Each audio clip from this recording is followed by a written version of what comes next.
Hello, I'm Roger, and I'm a father, a husband, and an accountant. And I'm Nikki, a creative and a caregiver.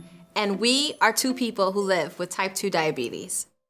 Roger, you're experiencing an unexpected medical emergency. Financially, how do you handle this, and how does this affect your personal diabetes management?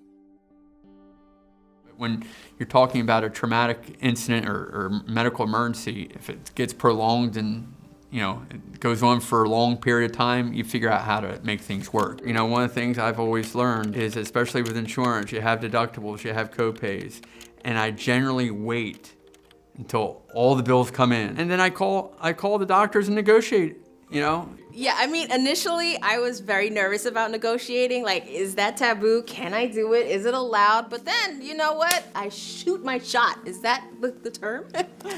And I just took a chance and I negotiated. You tell them, say, look, money's tight right now and I have a credit card, is there anything you can do for me if I were to give you the credit card and pay it in full now? Or if there's nothing you can do, I may ask for a payment plan. Right.